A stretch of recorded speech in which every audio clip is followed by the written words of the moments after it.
Dear student, railway NTPC 1/2019 विज्ञापन का exam कई पालियों में हुआ था, जिसमें कि 7 जनवरी 2021 को फर्स्ट शिफ्ट में पूछे गए प्रश्नों में से गणित के सभी प्रश्न यानी सभी 30 प्रश्नों का विस्तृत हल इस वीडियो में हम देने वाले हैं। तो इसका पहला क्वेश्चन स्क्रीन पे दिख रहा है। क्वेश्चन नंबर 1 क्वेश्चन इंग्लिश और हिंदी दोनों में है, साथ ही ऑप्शन। तो देखते हैं इसका विस्तृत हल। यदि दो क्रमागत धनात्मक विषम पूर्णांकों के वर्गों का अंतर 56 है तो दोनों क्रमागत धनात्मक विषम पूर्णांक ज्ञात कीजिए। कह रहा है कि दो क्रमागत धनात्मक विषम पूर्णांक है। तो देखिए क्रमागत वाले कौन कौन ऑप्शन में है। 13, 15 दोनों क्रमागत है, 15, 17 भी, 11, 13 भी, 17, 19 सभी दो क्रमागत विषम धनात्मक पूर्णांक है। तो कोई भी आंसर हो सकता है। आगे बढ़ते हैं। कह रहा है इनके वर्गों का अंतर 56 है। तो देखिए 13 का वर्ग करेंगे 169, 15 का वर्ग करेंगे 225, दोनों का अंतर कर दें तो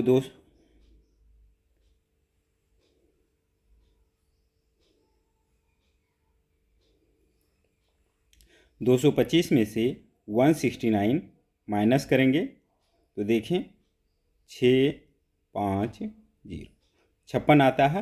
यानी ऑप्शन ए बिल्कुल सभी तरीके से फिट है। ऑप्शन ए इसका सही आंसर होगा।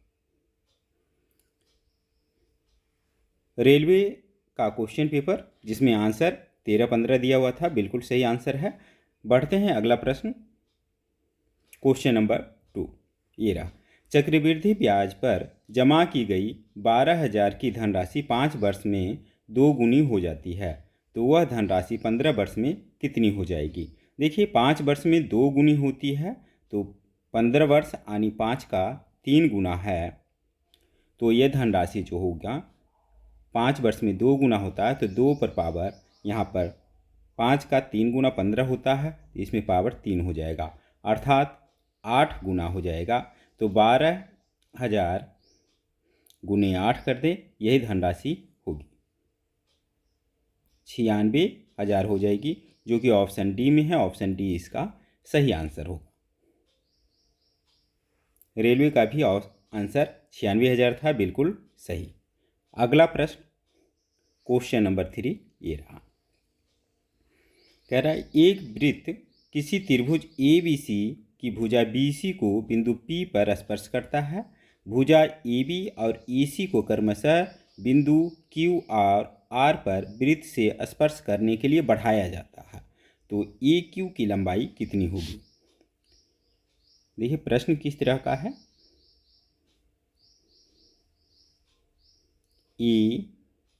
ABC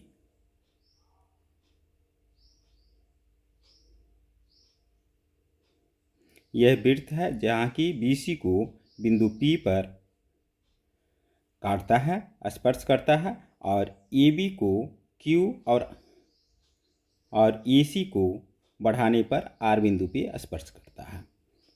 तो ऐसे A बिंदु पर वृत्त पर दो स्पर्श रेखा AQ और AR है, तो हम जानते हैं किसी बाहरी बिंदु से वृत्त पर खींची गई स्पर्श रेखा की लंबाई बराबर होती है। अब देखिए उसी तरीक़ा से B से BQ और BP ये दोनों स्पर्श रेखा है, तो ये दोनों भी बराबर होगा। जितना BQ होगा उतना PB होगा। BQ बराबर BP। उसी तरीक़ा से CR बराबर CP होगा। तो अगर हम बात करें AQ प्लस AR की, तो हम कह सकते हैं कि AC प्लस CP और AR, यह AR के जगह पे इतना लिख सकते हैं, और AQ की जगह पे AB प्लस BP, ये दोनों को मिला करके मेरा भुजा जो होगा इसको हटा दें तो BC कर सकते हैं। मतलब ये दोनों का योग, दोनों स्पर्श रेखाओं का योग, ये जो होगा भुजाओं, तीनों भुजाओं का योग हो जाएगा। चूँकि ये दोनों बराबर है तो हम लिख सकते हैं ए क्यू का डबल लिख सकते हैं, क्योंकि दोनों ए क्यू के बराबर है। ए क्यू बराबर ए आर, इतना बराबर A B plus B C plus C A या ए सी कह सकते हैं, इतना हो जाएगा। दो दूसरी तरफ ले जाएं तो 1/2। यही कह रहा है ए क्यू की लंबाई कितना हो जाएगा, त्रिभुज की तीनों भुजाओं का योग का आधा होगा। तो यह ऑप्शन ए में दिया हुआ है, B C plus C A plus A B का आधा। ऑप्शन ए इसका सही आंसर होगा। देखते हैं रेलवे द्वारा जारी किया गया आंसर की में क्या आंसर था। इसमें भी यही दिया हुआ है, तीनों भुजाओं का, त्रिभुज की तीनों भुजाओं का योग का आधा। अगला प्रश्न, क्वेश्चन नंबर 4। दो संख्याओं का अनुपात 2:3 है। दोनों संख्याओं में 4 जोड़ने पर अनुपात 7:10 हो जाता है। तो दोनों संख्याओं के बीच का अंतर क्या होगा। मान लीजिए कि दोनों संख्याएं, पहला 2x और दूसरा 3x है, क्योंकि 2/3 का अनुपात है। इतना करें, दोनों में 4 जोड़ दें, पहला अंश में और नीचे हर में 4 जोड़ दें, तो यह 7/10 हो जाता है। तो अब इसे हल करें, तिर्यक गुना करने पे 10 दूना 20x प्लस 40 बराबर 21x प्लस 28। अब देखिए 20 को इधर लेके चले जाए तो इधर x बचेगा, 28 को आगे लेके आ जाए तो ये हो जाएगा 12, x बराबर 12। तो कह रहा है दोनों संख्याओं का बीच का अंतर, एक 2x है और दूसरा 3x है, तो अंतर कितना हो जाएगा, माइनस कर दीजिए तो x होगा। x का मान 12 आ गया है, तो दोनों के बीच का अंतर 12 होगा। ऑप्शन ए इसका सही आंसर होगा।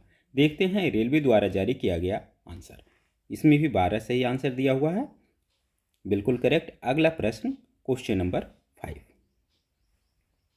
इसे देखने के लिए सबसे पहले क्वेश्चन जैसे कि अभी दिख रहा है यहीं पे पॉज करें, अपने से बनाए, नहीं बोले तो पूरा सोल्यूशन देखें, आगे का वीडियो आगे करें, वो ज़्यादा फायदेमंद रहेगा। देखिए अगला प्रश्न कह रहा है, पहली 5 भाज्य संख्याओं के माध्य तथा पहली 5 अभाज्य संख्याओं का अंतर कितना होगा। यहाँ पर भी एक चीज़ छूटा हुआ है, का माध्य का अंतर कितना होगा। ठीक है, इंग्लिश में दिया हुआ है, एडिटिंग में छूट गया है प्रिंटिंग में। तो ये देख लीजिए, पहले 5 भाज्य संख्याएं कौन कौन है, ये पहले देखें। तो भाज्य संख्या, सबसे छोटी भाज्य संख्या 4, उसके बाद 6, 8, 9, 10, ये पहली 5 भाज्य संख्या है। अगर अभाज्य संख्या की बात करें तो सबसे छोटी अभाज्य संख्या 2, उसके बाद 3, उसके बाद 5, 7 और 11। तो अगर इसका हम माध्य निकालें तो यह आ जाएगा 6 4 10, 10 10 20, 20 10 30, 7 37 बटे 5 बराबर आ जाएगा 7 5 35, सॉरी 5 7 35, 2 5 चौके 20, 7.4। और इसका माध्य आ जाएगा 3 2 5 5 10, 20 8 28 बटे 5, भाग दें 5 5 25, 3 5 6 30। तो दोनों का अंतर कितना जो प्रश्न में पूछा जा रहा है 7.4 में से हम 5.6 माइनस करते हैं, 8 1.8 दोनों के बीच का अंतर होगा, जो कि ऑप्शन ए में है। ऑप्शन ए इसका सही आंसर होगा। देखते हैं रेलवे का आंसर की, इसमें भी 1.8 सही आंसर दिया हुआ है। अगला प्रश्न, क्वेश्चन नंबर 6। किसी कार के मूल्य में प्रतिवर्ष 20% की दर से अवमूल्यन होता है। 2 वर्ष बाद कार का मूल्य 4,80,000 हो जाता है, तो कार का वास्तविक मूल्य क्या था? मान लीजिए कि वास्तविक मूल्य x था, तो पहले वर्ष के बाद में 20% अवमूल्यन यानी 80/100 हो जाएगा। फिर अगले साल इसका 80/100 हो जाएगा और इतना होने के बाद में इसका मूल्य 4,80,000 हो जाता है। तो कह रहा है x का मान निकाल दीजिए, अभी मूल्य। वास्तविक मूल्य क्या था जो हम माने हैं x, तो x बराबर क्या हो जाएगा? 4,80,000 गुने 100/80 गुने 80।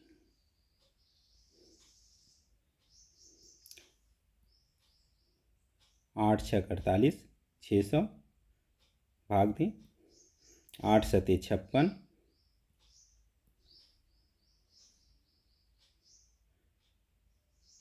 8 × 5 = 40, 75 बराबर आ जाएगा 7, 75 पे 4 जीरो यानी 7,50,000 इसका वास्तविक मूल्य था, जो कि ऑप्शन सी में है। ऑप्शन सी इसका सही आंसर होगा।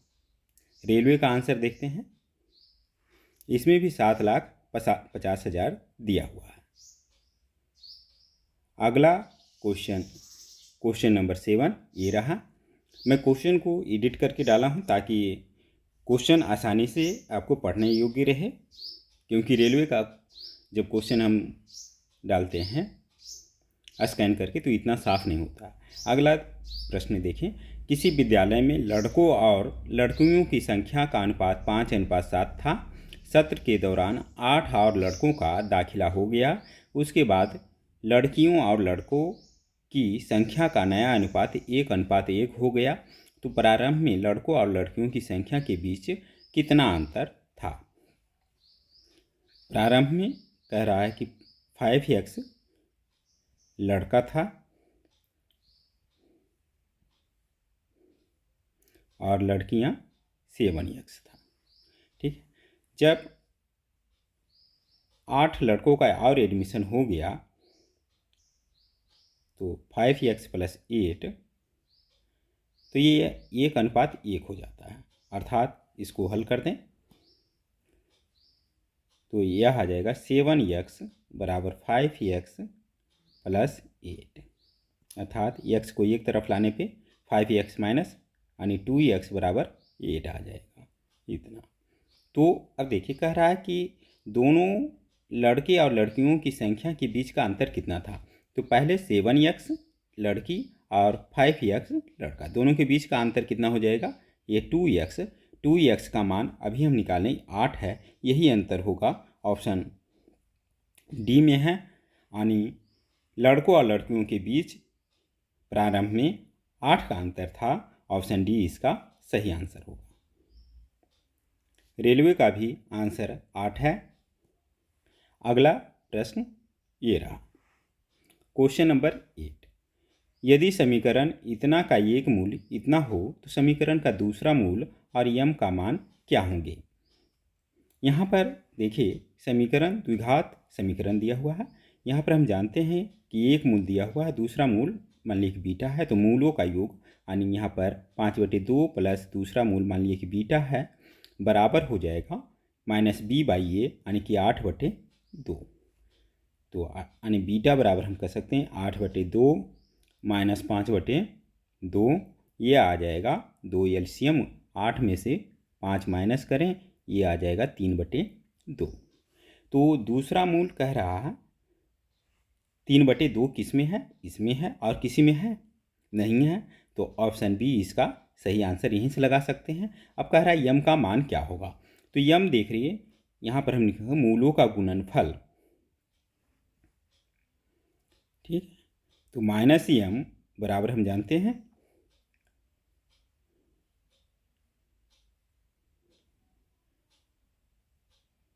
c/a यानी -m/2 बराबर मूलों का गुणनफल। पहला मूल 5/2 और दूसरा मूल 3/2।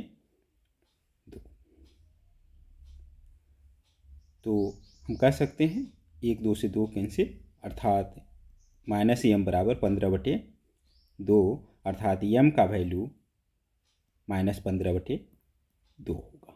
तो ऑप्शन बी बिल्कुल फिट है, सही आंसर है। रेलवे का आंसर की देखते हैं। इसमें भी 3/2 और -15/2 बिल्कुल सही आंसर है। अगला प्रश्न, क्वेश्चन नंबर 9। 23 का वह न्यूनतम गुणज क्या होगा जिसे 18, 21 और 24 से भाग देने पर 7, 10 और 13 शेषफल बचता है। तो ये देखिए, जैसे 18 में शेषफल 7, तो माइनस कर दें 11, फिर जब 21 से हम भाग देते हैं तो शेषफल 10, तो इसे जब करेंगे 11, 24 से शेषफल 13 बचता है, इसमें भी 11, माने हर एक से जब भाग देने के बाद में जो शेषफल घटा दें तो 11 बचता है। तो इसे निकालने के लिए सबसे पहले हम क्या करेंगे, 18, 21 और 24 का एलसीएम निकालते हैं। तरीका हम लोगों को पता है। यहाँ पे देखिए 2, 9, 21, 12, 3 से लगाएं, 3, 7,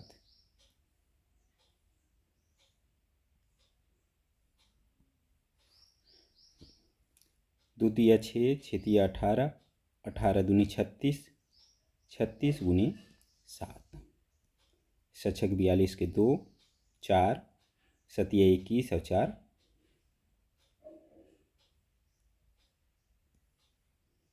25।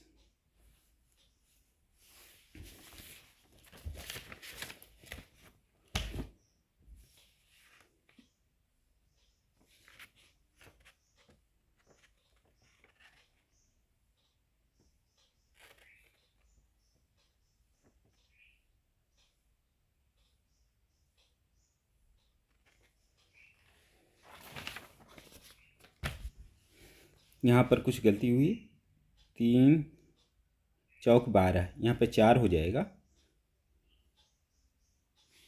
एलसीएम।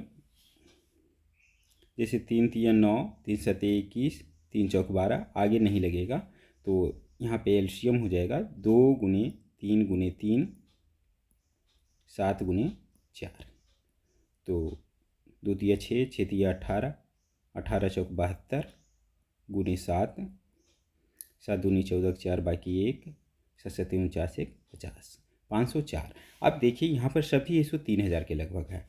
तो इसमें देखिए 504 को कितना से गुना करना चाहिए, तो इसके लगभग आ जाए 3000 के लगभग। तो अगर 6 से करें तो इतना आ जाएगा, 6 चौक 24 और 6 पचे 30। ठीक है, 30 24 आ गया। चूँकि शेष इस प्रकार बचता है कि जब उसे भाग देने वाले से भाजक में से माइनस करें तो 11 बचता है। तो इस 11 इसमें हमसे हम माइनस कर देंगे, तो आ जाएगा 30 13, 3013, जो कि ऑप्शन बी में है। यही इसका सही आंसर होगा।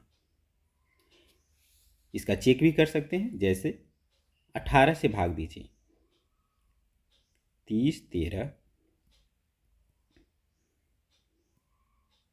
18, 18 पचे 90, 18 छक 78 से 108,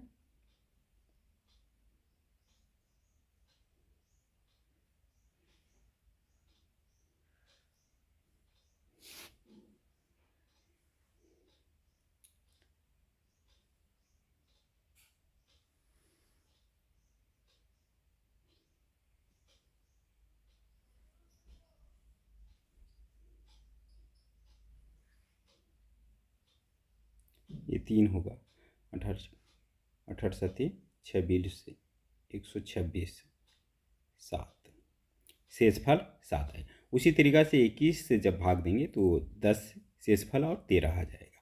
तो इस तरीक़ा से ऑप्शन बी बिल्कुल सही आंसर है। रेलवे का आंसर की भी 3013 दिया हुआ, ऑप्शन बी यहाँ पे 2 में दिया हुआ है। अगला क्वेश्चन नंबर 10, यदि P का मान इतना है, Q का मान इतना है, तो P बाई Q का मान क्या होगा। देखिए P के जगह पे 2 प्लस √3, Q के जगह पे 2 माइनस √3। हल करने के लिए क्या करें, इसका कंजुगेट से गुना कर दें, यानी कि 2 माइनस है तो प्लस से गुना कर दें, इसी से ऊपर गुना करें तो ऊपर तो वर्ग आ जाएगा। इसी को हम लिख सकते हैं नीचे a minus B into A plus B, यानी ए स्क्वायर, यानी 2 का वर्ग करेंगे 4, माइनस बी का स्क्वायर √3 का वर्ग करेंगे तो 3, ऊपर आ जाएगा a प्लस बी का होल स्क्वायर के सूत्र पे ए स्क्वायर के जगह पे 4, बी स्क्वायर के जगह पे 3 प्लस 2ab यानी 4 √3 आ जाएगा। तो देखिए 4 3 7 प्लस 4 √3 बटे 1, जो कि ऑप्शन ए में है। ऑप्शन ए इसका सही आंसर होगा। देखते हैं रेलवे का आंसर, 7 प्लस 4 √3 बटे 1, बिल्कुल सही आंसर। अगला प्रश्न क्वेश्चन नंबर 11, यदि x अनुपात y बराबर 3:4 हो तो इसका मान क्या होगा। देखिए x अनुपात y बराबर 3:4, तो x के जगह पे 3, y के जगह पे 4 रख ले और इसमें भर दे, वही इसका आंसर होगा। तो 4x की जगह पे क्या होगा, 4 गुने 3 यानी 12 प्लस 3 गुने y यानी 3 गुने 4, ये 12 आ जाएगा।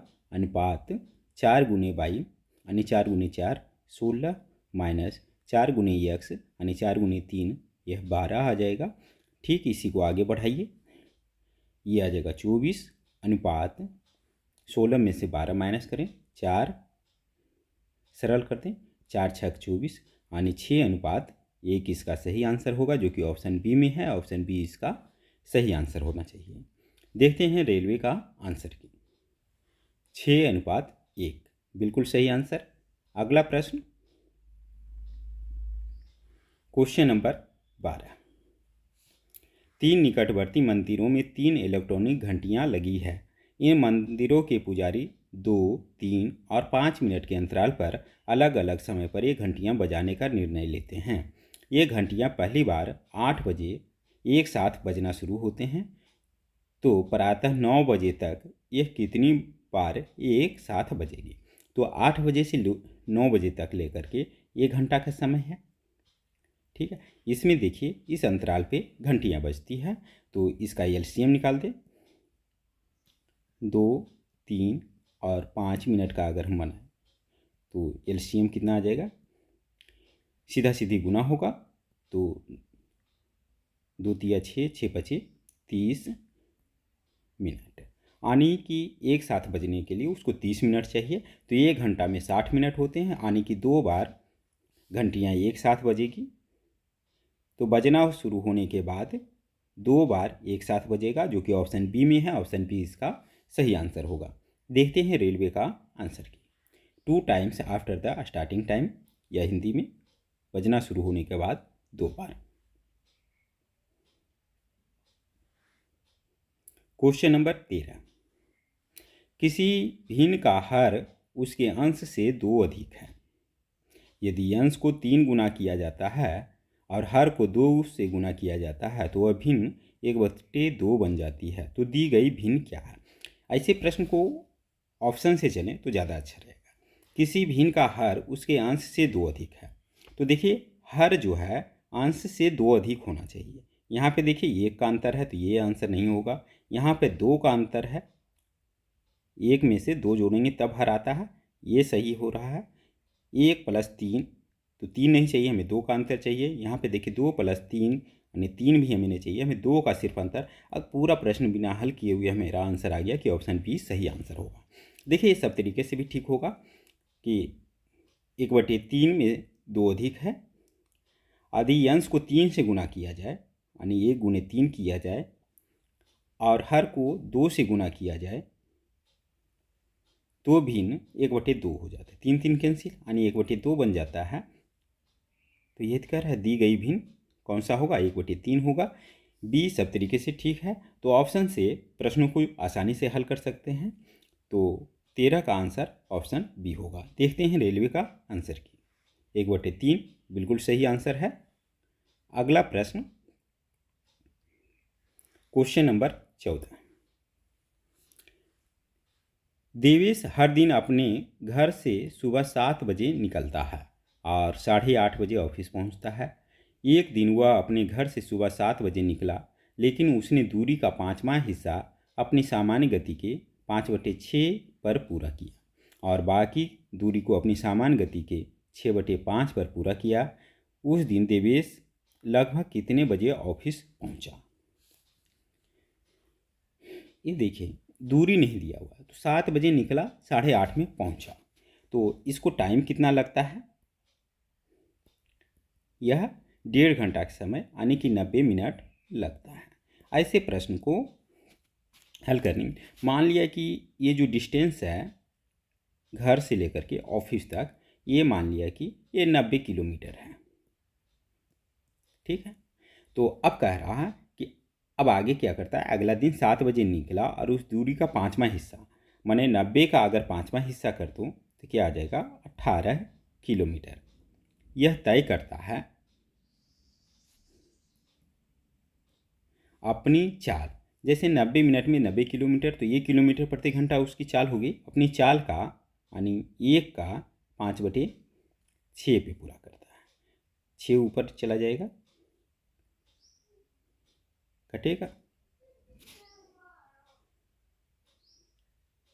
18×5 90, 18×6 78 से 108/5 मिनट में पूरा करेगा। अर्थात इसको हम कह सकते हैं 21.6 मिनट में पूरा करेगा। ठीक है, बाकी शेष दूरी कितना बच गया? इसका 72 किलोमीटर। ठीक है, तो 72 किलोमीटर ये पूरा करता है। 1 का 6/5 से 5 ऊपर कर दीजिए,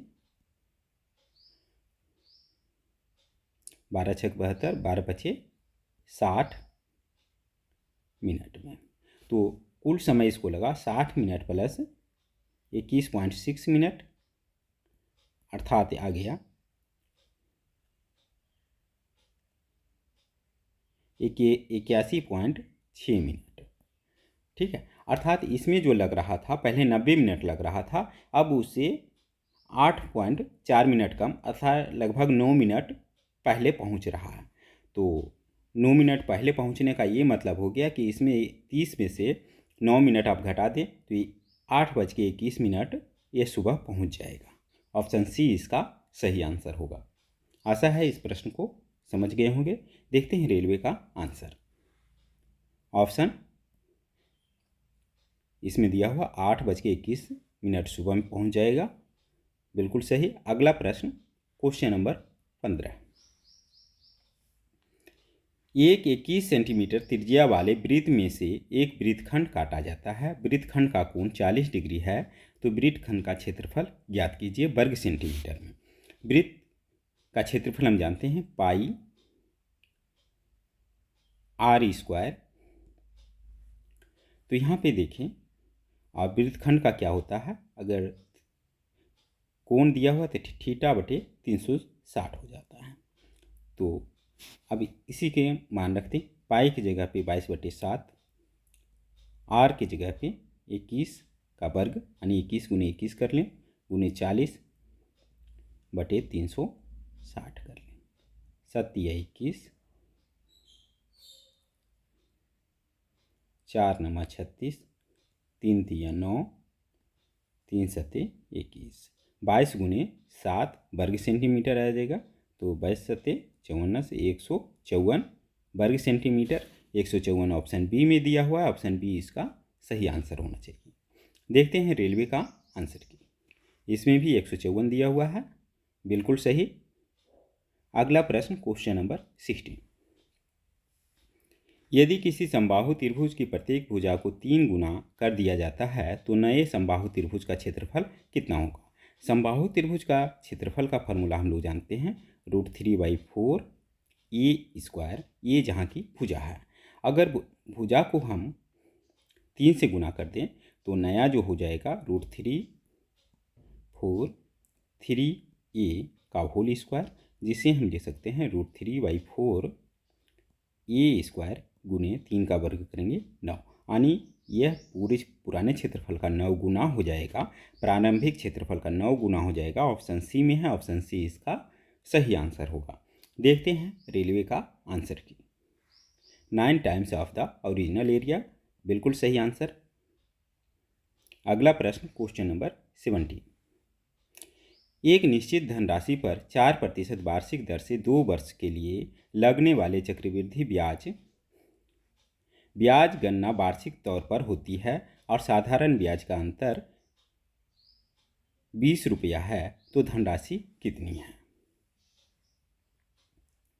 देखिए 2 वर्ष का ब्याज है, तो अंतर जो होता है 1 वर्ष के बाद जो ब्याज मिलता है उस पर ब्याज अगर 1 साल का हम निकालें तो वही अंतर के रूप में होता है। तो इसमें हम कह सकते हैं कि मान लीजिए कि 1 साल के बाद ब्याज मान लीजिए कि x है, तो x का अगर हम 4% निकालें तो ये आ जाएगा 20 रुपया, क्योंकि अंतर 20 है।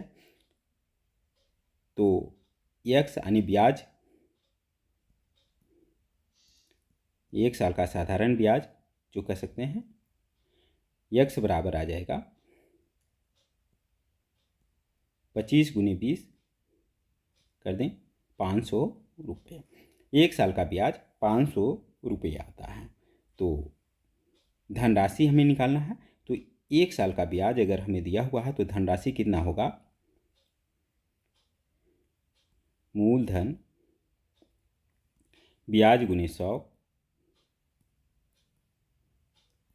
समय गुने दर, समय तो 1 ही साल लेना पड़ेगा, दर 4%।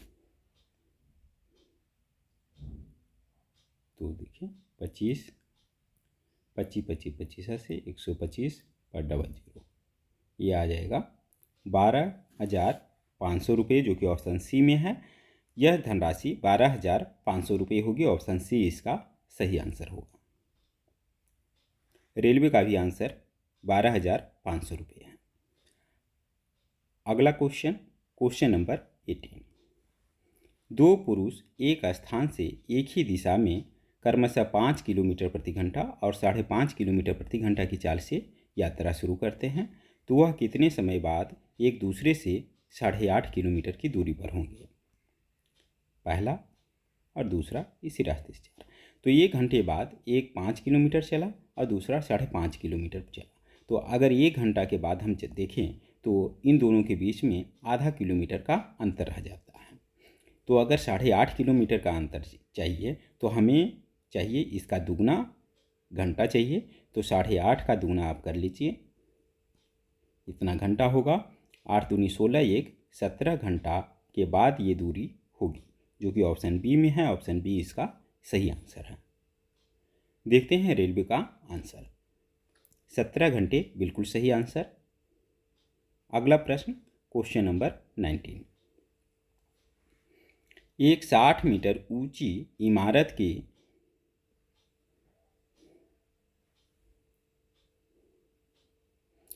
यहाँ पर छूटा हुआ है, शीर्ष से किसी टावर के शीर्ष और आधार के अवनमन कोण क्रमशः 30 डिग्री और 60 डिग्री हैं, तो टावर की ऊंचाई क्या है? प्रश्न को समझिए। ये 60 मीटर ऊंचाई एक इमारत है, एक टावर है, इसका शीर्ष का अवनमन कोण यह कह रहा है 30 डिग्री है और इसके पाद का अवनमन कोण यह 60 डिग्री है। अगर यहाँ से आधा थे तो ये 30 डिग्री आ जाएगा, ये 60 डिग्री आ जाएगा। तो अगर बड़े त्रिभुज से हम चलें तो ये क्या होता है, tan 60 डिग्री बराबर हम जानते हैं √3/1। तो अगर √3 बराबर 60 डिग्री तो 1 बराबर क्या आ जाएगा, 60/√3। यही आधार 60/√3 यहाँ आ जाएगा। तो अब ये बराबर हम जानते हैं कि अगर 30 डिग्री का कोण बना हुआ है तो ये होता है 1/√3। √3 बराबर मान दिया हुआ है 60/√3। तो इसलिए 1 का मान आ जाएगा 60/√3 इंटू √3, यह 3 20, अर्थात ये ऊंचाई 20 आ जाएगी। अब ये जब 20 आ जाएगी तो इसका ऊंचाई हम जान सकते हैं, ये 40 आ जाएगा और ये बराबर होगा मेरा टावर की हाइट के।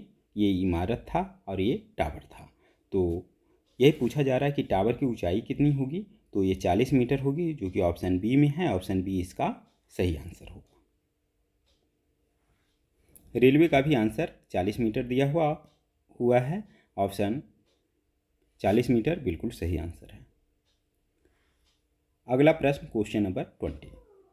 एक छात्र ने किसी परीक्षा में 65% अंक प्राप्त किए, परंतु ये अहारता अंकों से 20 अंक कम थे। दूसरे छात्र ने परीक्षा में 80% अंक प्राप्त किए और ये अहारता अंकों से 5% अधिक थे, तो परीक्षा का पूर्णांक क्या था? देखिए, 65% प्लस 20 अंक, और ये बराबर होगा 80% अंक जो लाया उसमें से 5% अंक माइनस कर दें, तो ये दोनों अहारता अंक को सूचित करते हैं। तो हम कह सकते हैं 65% प्लस 20 अंक बराबर 80% में से 5% माइनस कर दें, ये 75% आ जाएगा।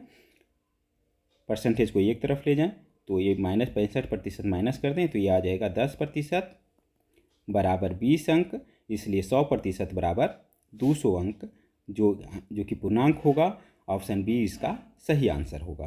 तो परीक्षा का पूर्णांक 200 होगा, ऑप्शन बी में है। ऑप्शन बी इसका सही आंसर। रेलवे का आंसर की 200 बिल्कुल सही। अगला प्रश्न ये रहा, क्वेश्चन नंबर 21। समांतर चतुर्भुज ABCD में AL और CM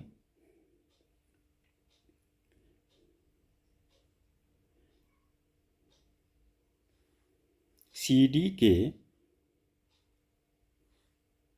इंग्लिश में देखते हैं, in the parallelogram ABCD AL and CM are perpendicular to CD and AD।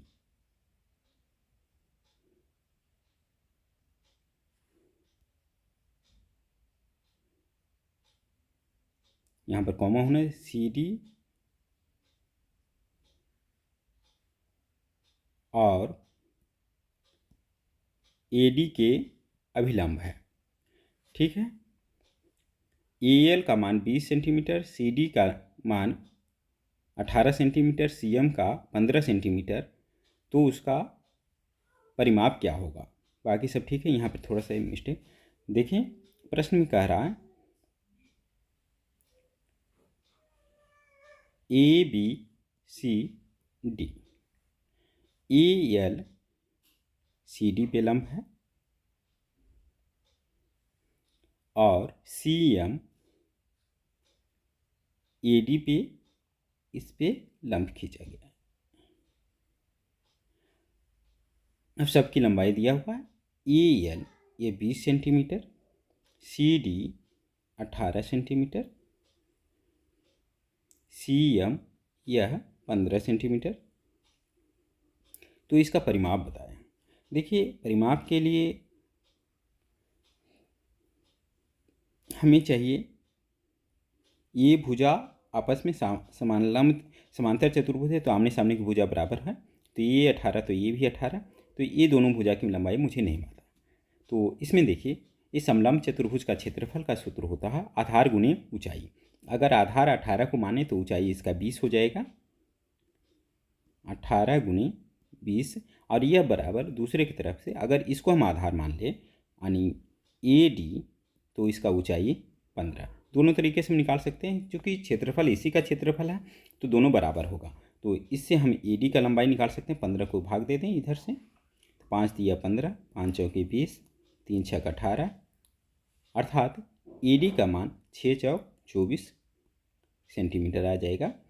तो हम कह सकते हैं कि इसका परिमाप कितना आ जाएगा, जो प्रश्न में पूछा जा रहा है, 2 × 2 यानी 18 + 24, 2 × 8 4 12 के 2 बाकी 1 42, अर्थात 84 सेंटीमीटर इसका परिमाप होगा। ऑप्शन बी इसका सही आंसर। यहाँ पर कैसे आ गया, 2 18 का 2 24 का, तो 2 × 18 + 24 कर सकते हैं। तो ऑप्शन बी 84 सेंटीमीटर इसका सही आंसर होगा। देखते हैं रेलवे का आंसर। इसमें भी 84 सेंटीमीटर दिया हुआ है, बिल्कुल सही आंसर। अगला प्रश्न क्वेश्चन नंबर 22। किसी वस्तु के विक्रय मूल्य में 50 रुपया की कमी कर देने से 5% का लाभ 5% की हानि में बदल जाता है, तो वस्तु का प्रारंभिक विक्रय मूल्य क्या था। देखिए 5% लाभ और 5% हानि, यानी टोटल डिफरेंस 10% का, और ये जो है अंतर है 50 रुपये के बराबर है। तो कह सकते हैं कि इसका 100% जो कि वस्तु का क्रय मूल्य होगा बराबर कितना होगा, इसका 10 गुना, तो इसका भी 10 गुना कर दें, यानी 500 रुपया उसका क्रय मूल्य होगा। तो कह रहा है विक्रय मूल्य कितना होगा, तो अगर 10% बराबर 50, इसलिए इसका आधा 5% बराबर 25, चूँकि पहले जो है 5% के लाभ पे बेचा गया था, ठीक है, तो इसमें 25 रुपया जुटेगा जो विक्रय मूल्य था, यानी 525 रुपया उसका विक्रय मूल्य था जो कि 5% लाभ पे बेचा गया था। यही पूछा जा रहा है कि प्रारंभिक विक्रय मूल्य क्या था। ऑप्शन बी इसका सही आंसर होगा। देखते हैं रेलवे का आंसर की, 525 रुपये।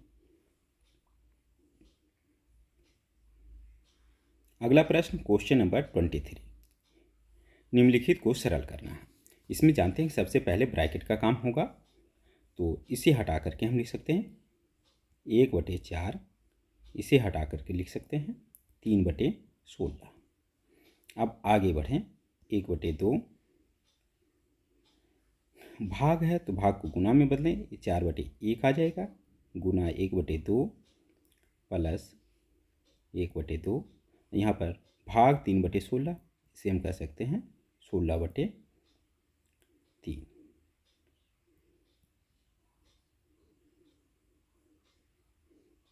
2 दूना 4, 1 कट गया, तो आ गया 1 + 8/3। सरल कर दें, 3 LCM, 3 + 8 यानी 11/3,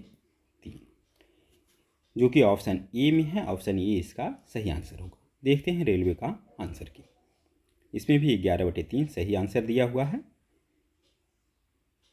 अगला प्रश्न क्वेश्चन नंबर 24, इसको भी सरल करना है। सबसे पहले इसे हल कर दें, ब्रैकेट का काम करेंगे, 0.2, इसे जब आप हल करेंगे ब्रैकेट के अंदर का, तो ये आ जाएगा, इसका बदले 0.04। एक में 0.04 जब माइनस करेंगे तो इसके बदले 1 आएगा, 1 को जब 4 से गुना करेंगे तो इतना ही आएगा। आगे देखते हैं इसे हम क्या कर सकते हैं, 2.2 × 0.2 भाग है, तो इसे गुना करने के लिए 1/0.2 माइनस 1/2 गुने 4, ये 2 आ जाएगा, ये दोनों कैंसिल, अर्थात ये आ जाएगा 2.2 में से -2 कर दें, तो इसे जब माइनस करें तो 0.2 इसका आंसर आएगा, जो कि ऑप्शन सी में है। ऑप्शन सी इसका सही आंसर होगा। देखते हैं रेलवे का आंसर, 0.2 सही आंसर है। अगला प्रश्न क्वेश्चन नंबर 25। 5 पुरुष किसी दीवार को 12 दिनों में बना देते हैं, तो मूल दीवार से 15% अधिक दीवार 10 दिन में बनाने के लिए कितने पुरुषों की आवश्यकता होगी। देखिए कुल काम जो है 5 पुरुष का 12 दिनों का है, यानी 5 × 12 काम है, तो इसका 50% अधिक यानी 3/2 काम है, ठीक है। और हमें तैयार करना है 10 दिन में, 10 से भाग दे दें तो कितने पुरुषों की आवश्यकता होगी, हल कर दें, यही आएगा, 5 दूना 10, 2 दूना 4, तिया 12, 3 तिया 9 पुरुष की हमें आवश्यकता होगी, जो कि ऑप्शन डी में है। ऑप्शन डी इसका सही आंसर होगा। रेलवे का भी आंसर की 9 पुरुष दिया हुआ है, बिल्कुल सही। अगला प्रश्न क्वेश्चन नंबर 26। यक्स यदि इतना बराबर इतना हो तो यक्स का मान ज्ञात करने के लिए, तो इसे हम लिख सकते हैं यक्स √12 को हम लिख सकते हैं 2 दूना 4, 4 तिया 12 बराबर 4 प्लस x √3, इसे हम लिख सकते हैं 2x √3। इसको भी आगे ले आए तो x √3 बराबर 4, ये आ जाएगा x √3 बराबर 4। √3 को दूसरी तरफ ले जाएं डिवाइड में, यानी x का मान 4/√3 होगा, जो कि ऑप्शन ए में है। ऑप्शन ए इसका सही आंसर होगा। देखते हैं रेलवे का आंसर की, बिल्कुल सही आंसर। बढ़ते हैं अगला आंसर की तरफ, क्वेश्चन की तरफ। क्वेश्चन नंबर 27, 3 अंकों की सबसे बड़ी संख्या में कौन सी न्यूनतम संख्या जोड़ी जाए कि योगफल एक पूर्ण वर्ग बन जाए। 3 अंकों की सबसे बड़ी संख्या हम जानते हैं कौन है, 999। इसमें क्या जोड़ी जाए कि पूर्ण वर्ग संख्या बन जाए। इसके बाद हम जानते हैं कि 1024 जो है यह पूर्ण वर्ग संख्या है। कैसे, देखिए 1024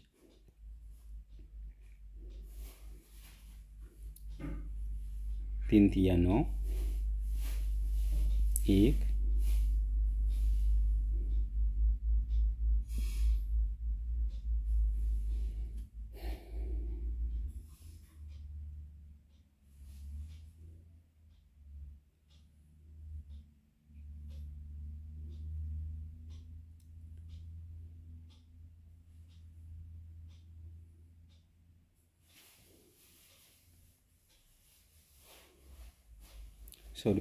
6, ये आ जाएगा 4, 6 दूनी 12, 32 का ये वर्ग है 1024।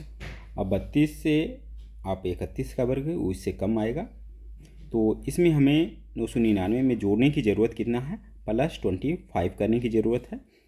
तो यही कह रहा है कि योगफल कितना संख्या जोड़ी जाए कि यह पूर्ण वर्ग बन जाए, तो 25 हमें जोड़ने की आवश्यकता होगी। ऑप्शन सी इसका सही आंसर होगा। रेलवे का भी आंसर की 25 है, बिल्कुल सही। अगला प्रश्न क्वेश्चन नंबर 28, यदि 10 मीटर ऊंचे खंभे की छाया 10√3 मीटर है तो सूर्य का उन्नयन कोण कितना होगा। 10 मीटर छाया 10√3 मीटर, उन्नयन कोण मान लीजिए थीटा, जानते हैं tan थीटा बराबर लंब यानी 10/10√3। 1/√3 हम जानते हैं कि tan 30 डिग्री का होता है, अर्थात उन्नयन कोण 30 डिग्री होगा, जो कि ऑप्शन ए में है। ऑप्शन ए इसका सही आंसर होगा। देखते हैं रेलवे का आंसर, यह भी 30 डिग्री दिया हुआ है। अगला प्रश्न क्वेश्चन नंबर 29, जब संख्या n को 5 से भाग देने पर शेषफल 2 बचता है तो n² को 5 से भाग देने पर शेषफल कितना बचेगा। देखिए n को 5 से भाग देने पर 2 बचता है। मान लीजिए कि n का मान 7 है, तो 7 को 5 से भाग देंगे तो 2 बचेगा। बिल्कुल n की जगह पे हम 7 मान सकते हैं, तो n का स्क्वायर की जगह पे 7 का वर्ग हम मानना पड़ेगा। 7 का वर्ग करेंगे 49, 49 को जब हम 5 से भाग देंगे तो शेषफल मेरा बचेगा 5 नंबर 45, 4 शेष मेरा 4 बचेगा। तो इस स्थिति में आंसर 4 होगा, तो ऑप्शन सी इसका सही आंसर होगा। तो इस तरीक़ा से हम प्रश्न को आसानी से हल कर सकते हैं। 29 का आंसर सी होगा। देखते हैं रेलवे का आंसर की, इसमें भी 4 सही आंसर है।